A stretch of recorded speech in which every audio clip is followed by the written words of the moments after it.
I secretly paid $12,800 for their 40th anniversary party, but they told me I was just a shadow. When I first saw the date circled on my calendar, my chest tightened with both excitement and nerves. August 14th, Mom and Dad's 40th anniversary. 40 years of marriage was no small milestone. While my parents had their fair share of disagreements, they had built a life together, raised 2 sons, and created what they often called the family legacy. I knew they'd expect something special.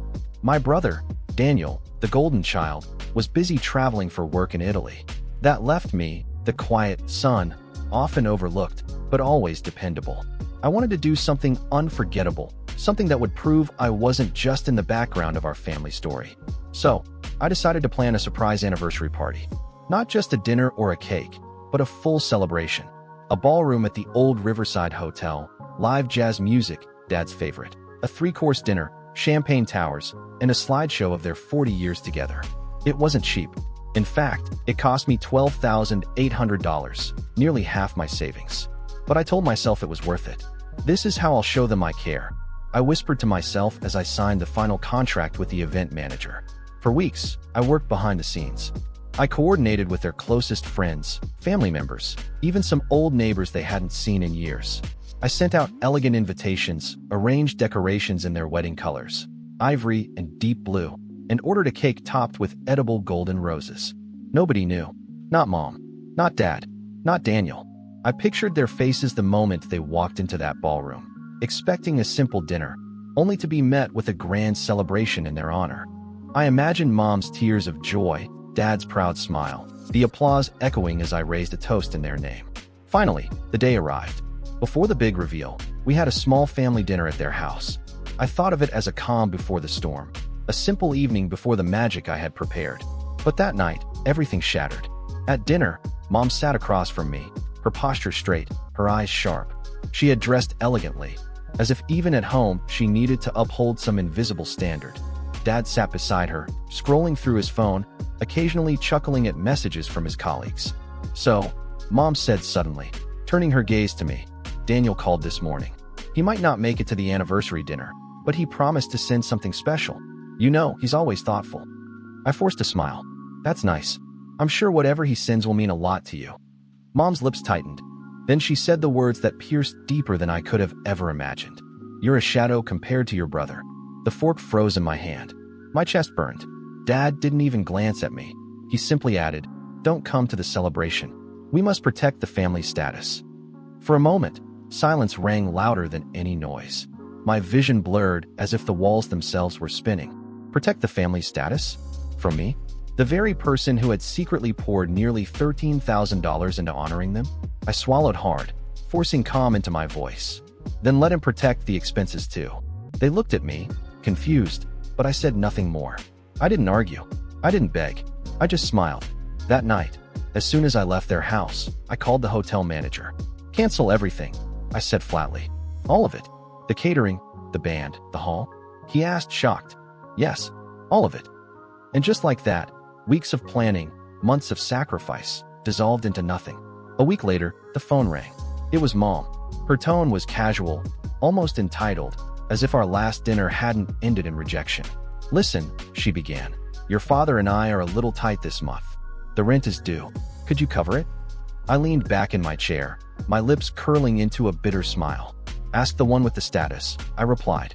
The silence on the other end was deafening. The night I canceled everything, I couldn't sleep. My phone glowed on the nightstand, reminders buzzing one after another. Cake delivery, confirmed. Musicians, arriving at 6 p.m. Hotel staff, final payment due. One by one, I deleted them. With each swipe, I felt something inside me harden. I had imagined that anniversary night so vividly. Mom's surprised tears. Dad clapping my back proudly. Guests whispering, "What a son he is." But now, instead, there would be nothing. Just silence. A week later, after Mom's rent request and my cold reply, the silence didn't last long. The very next day, Dad showed up at my apartment. He didn't knock politely. He banged on the door like he owned the place. When I opened, his face was red, veins tight in his neck. "What did you do?" he demanded. I tilted my head. "What do you mean?" "The Riverside Hotel called me." He spat, throwing his hands in the air. "They said you canceled an event booked in our name. A 40-year anniversary party. What kind of stunt is this? I leaned against the doorway, crossing my arms. It wasn't a stunt. It was a gift. His eyes widened. A gift? Yes. I paid $12,800. Out of my own pocket. For you. For Mom. For your friends. For everyone. A surprise. For a second, he said nothing. His expression flickered. Shock. Maybe even guilt.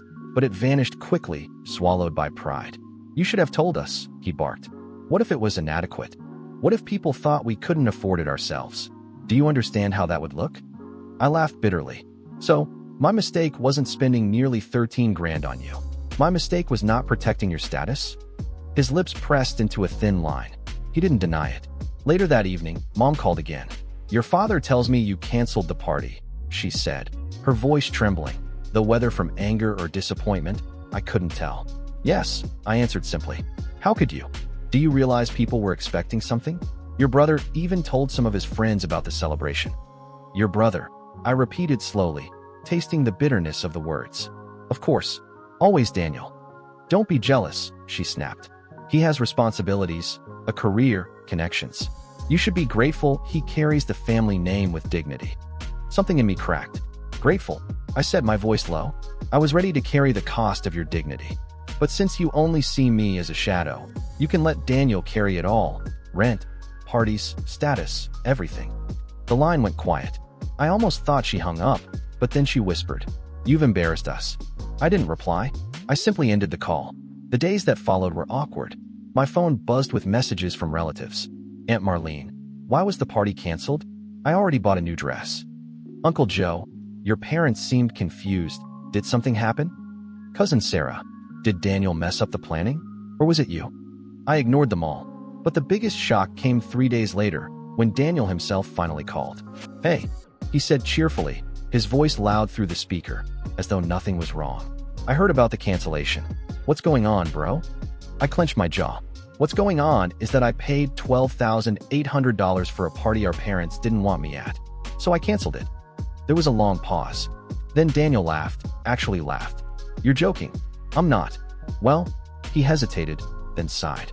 Look, you shouldn't have done that without consulting me. You know how Mom and Dad are. Appearances matter. If you had told me, I could have, I don't know, adjusted it, made it better. Better. I repeated, my voice rising. You mean more acceptable to their precious status? Daniel didn't answer. And in that silence, I realized the truth. To them, I would always be second place. But this time, I wasn't going to play along quietly. Daniel arrived 2 days later, unannounced. I came home from work and found his car, sleek, black, freshly polished, parked in front of my building. He was leaning against it, sunglasses perched on his head, scrolling through his phone like a celebrity waiting for an assistant. When he saw me, he grinned. Little brother, he said, arms outstretched as if we were best friends. I walked past him toward the door. What do you want, Daniel? Whoa, he said, grabbing my shoulder. Relax. I just came to talk. I pulled away. Talk. Or gloat. He raised an eyebrow. Why would I gloat? Because Mom and Dad made it clear I'm just a shadow, and you're their precious status symbol. Isn't that what you've always wanted? His smile faltered. For a brief moment, he looked almost guilty, but then he slipped back into his easy charm. Come on, don't make this about jealousy. They just expect different things from us. I'm the one with the connections, the image. You're dependable. You handle the quiet stuff. That's not an insult. It's just reality. I let out a bitter laugh. Dependable? I handled everything for that anniversary. And you know what they told me? Don't come. Daniel sighed, running a hand through his perfect hair. Look, maybe they were harsh, but you can't just cancel an entire event. Do you have any idea how that makes them look? I stepped closer, lowering my voice. Do you have any idea how it made me feel when our own parents told me not to come? When they compared me to you right in front of my face? His jaw tightened. He didn't have a comeback. We went inside my apartment. He sat on the couch, his expensive shoes tapping against the floor. For once, his confidence cracked. Truth is, he admitted, I didn't have anything planned. I told Mom I'd send something special, but I hadn't figured it out yet. I've been stretched thin. Work's not as stable as they think. I blinked. Wait, you? Stretched thin? You make more in a month than I do in a year. Daniel looked away. Not anymore. Things are complicated.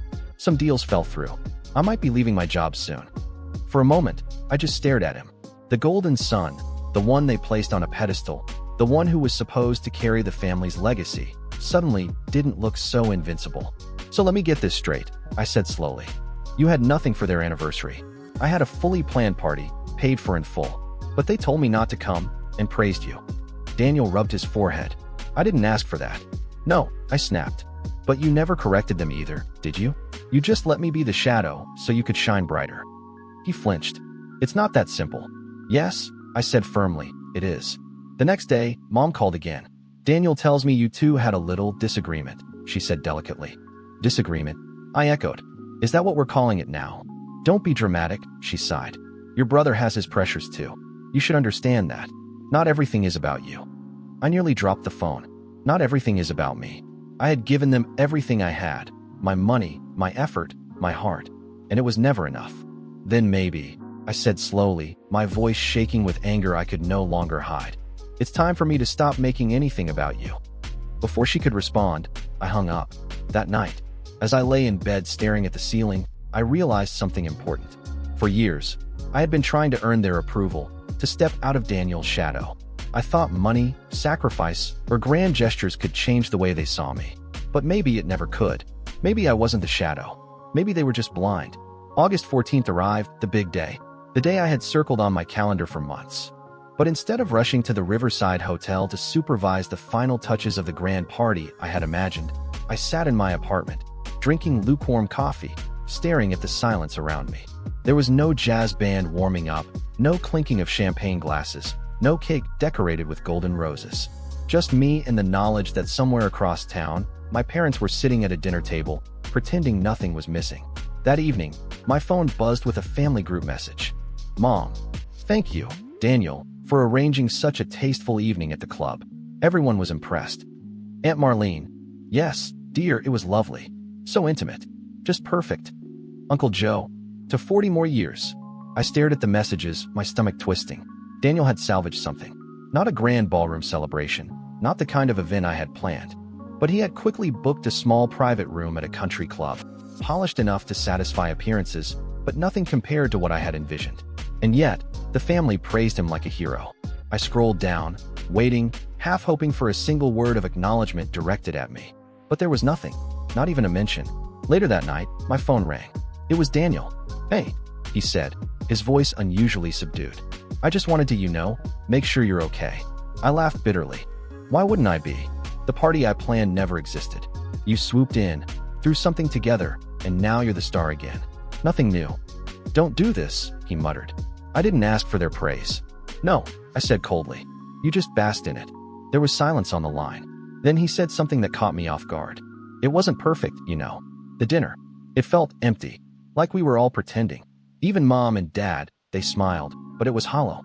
His voice cracked slightly. "I kept thinking about what you told me. That you canceled everything. I couldn't stop picturing what it would have been like if you hadn't. The music, the slideshow, the cake. It would have been unforgettable." I froze. For once, he wasn't arrogant.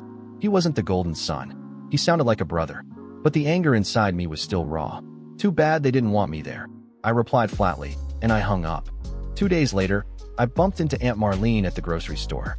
She pulled me aside, lowering her voice like she was sharing a scandal. "Sweetheart," she whispered, "what happened with the party? Your parents were so confused. Some people said there was supposed to be a big event, but Daniel told everyone it was just a silly rumor." My chest tightened. "A rumor?" She nodded. He laughed it off. Said you must have misunderstood. I clenched my fists around the shopping basket. Daniel had erased me. Erased everything I had done. That was the moment the anger inside me transformed into something sharper. No more shadows. If Daniel wanted to carry the family's status, then he could also carry the truth of what he had done. And deep down, I knew the cracks in his perfect image were only just beginning to show. It didn't take long for Daniel's mask to start slipping. At first, it was small things. Mom mentioned he had been forgetting to send money for their rent, something he always bragged about covering without fail. Dad complained that Daniel hadn't called back an important business associate. My relatives noticed he was more distracted than usual, his phone always buzzing, his eyes clouded with something that looked suspiciously like worry. And then the truth began to leak. One evening, I was walking home from work when I saw Daniel sitting alone outside a cafe. His suit jacket was off, his tie loose, and for the first time in years, he didn't look polished. He looked ordinary.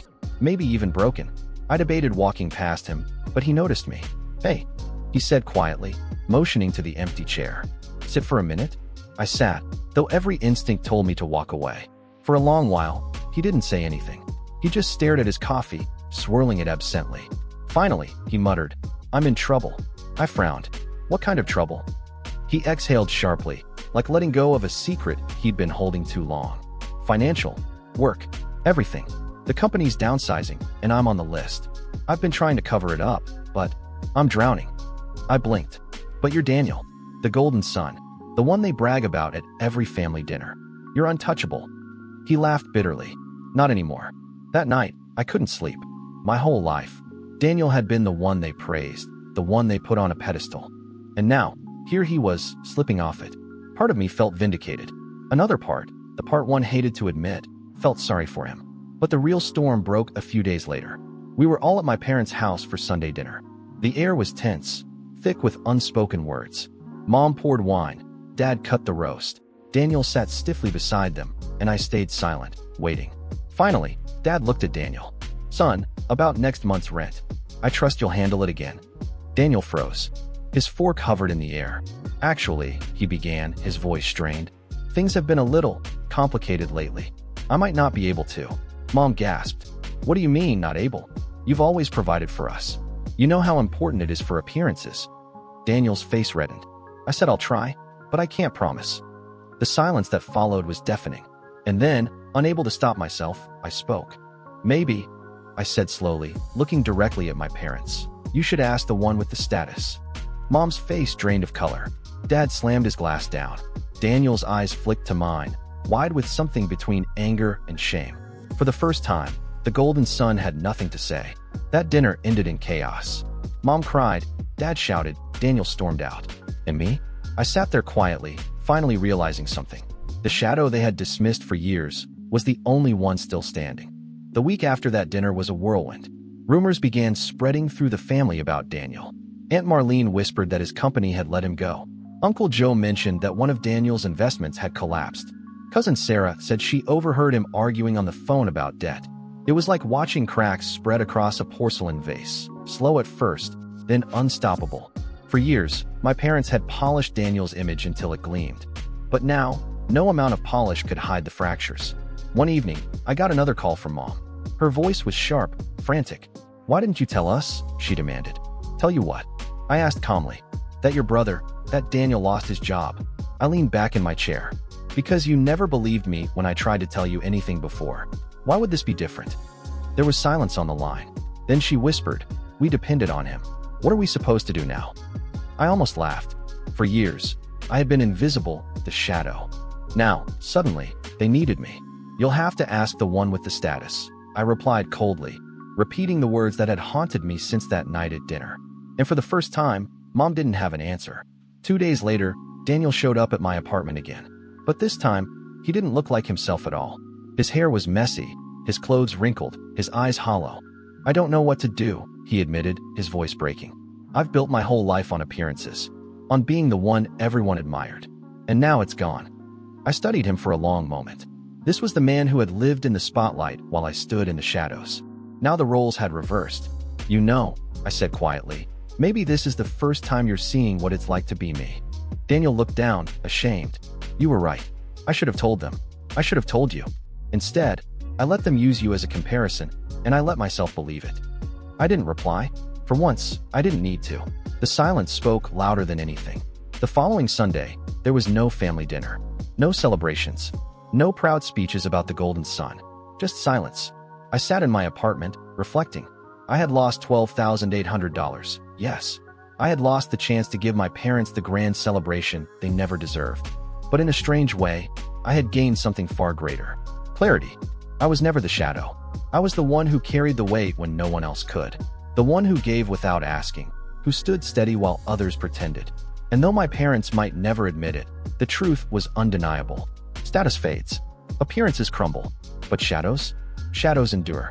And sometimes they outlast the light. It had been 3 weeks since the canceled party. 3 weeks since my parents told me not to come, since Daniel's carefully crafted image began collapsing, since I chose to stop being silent. The phone rang less these days. Mom's long, instructive calls were gone. Dad's booming voice no longer demanded I step up or do better. Even Daniel kept his distance, too wrapped in his own unraveling to play the golden son anymore. For the first time in my life, there was peace. One afternoon, I stopped by my parents' house. Not out of duty, not out of obligation, but out of curiosity. The house that once buzzed with endless pride and performance felt strangely quiet. Mom sat at the table with bills spread before her eyes tired. Dad sat in his armchair, staring blankly at the muted television. When they saw me, there was no lecture, no criticism, just silence. Finally, Dad cleared his throat. "We may have misjudged." Mom looked at me, her lips trembling. "You've done more than we ever gave you credit for."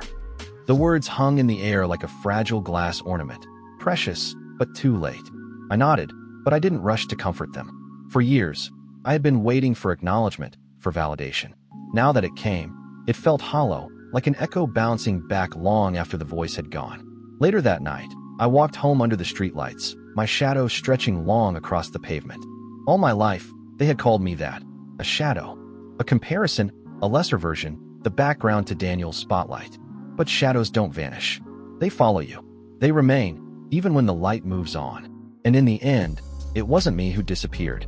It was the golden image they worshipped. As I unlocked my apartment door, my phone buzzed with a message from Daniel. "Daniel, I'm sorry. For everything. For letting them treat you that way. For not standing up for you. I don't know how to fix it, but I want to try." I stared at the screen, feeling something shift inside me.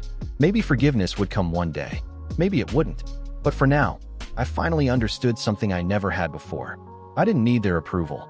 I didn't need their praise. Because shadows aren't weak. They're proof of something solid. And I was solid. More solid than all their fragile illusions of status could ever be.